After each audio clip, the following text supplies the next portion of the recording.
I thought I would go over real quickly how to apply the stabilizer. The stabilizer has a bumpy side, and that goes next to the fabric. And it's okay to use pieces of them as long as you kind of overlap them a little in the middle. Then you're going to want to take a press cloth. A lot of people ask me about press cloths. This is a fat quarter. That's my press cloth. I got it wet, and I'm going to leave the iron on for about 10 seconds at each place until the stabilizer is sticking. It's the water that activates the glue, and it takes 10 to 15 seconds.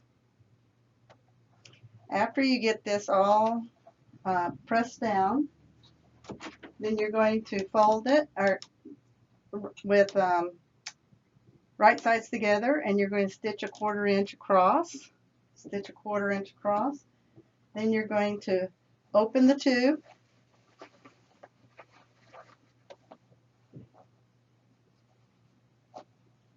And when you open the tube, then you're going to press that seam flat and press the fold flat.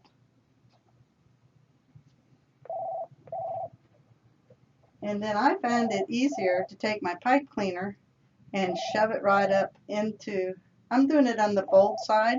Make sure there's equal amounts of the pipe cleaner on each side so it goes over the nose in the middle, and then just stitch right down this edge.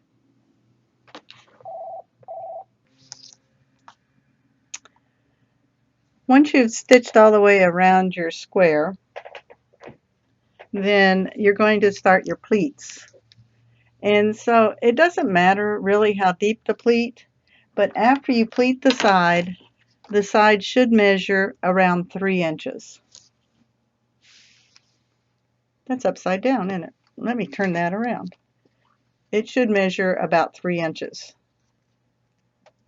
And then you want to stitch those pleats down and pull out your clips.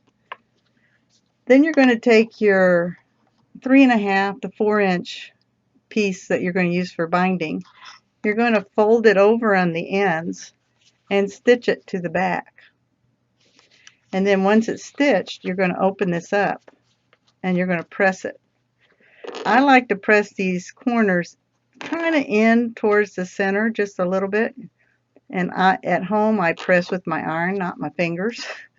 But press them kind of so that it comes in just a little bit. And then you're going to fold 1/3 of it down. And you're going to press that. And this is where you're going to lay in your elastic. If you have the 1/8 inch elastic, just lay it in like that. If you have the round elastic that we've been passing out, you're going to fold that in half and cut it, because that will make both sides of it. And just lay that elastic in there and fold over and fold over. Now once I get it folded over, I like to pull the elastic so it's out of the way, so it's close to this fold, so that I'm going to come back down and stitch right along the edge right here. It's okay if you don't have enough fabric of one color to make them all one color. It's okay to let this binding be a second color.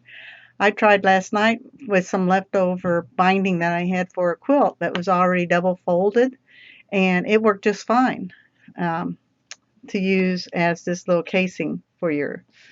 And then your square knots, remember a square knot. Let's go over how to make a square knot.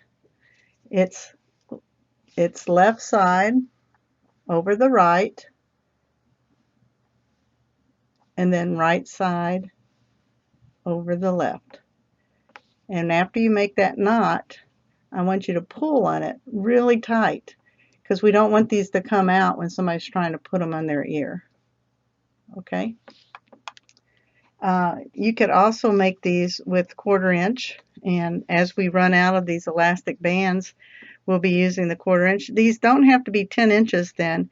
They can be about 7 inches, and you'll sew it not right on the edge, but come in just a little and back tack. You're going to really want to back tack several times if you're sewing a raw end of the elastic. Back tack it so it doesn't come out, so that when there's a lot of stress on it, it's not going to come out. I hope this helps.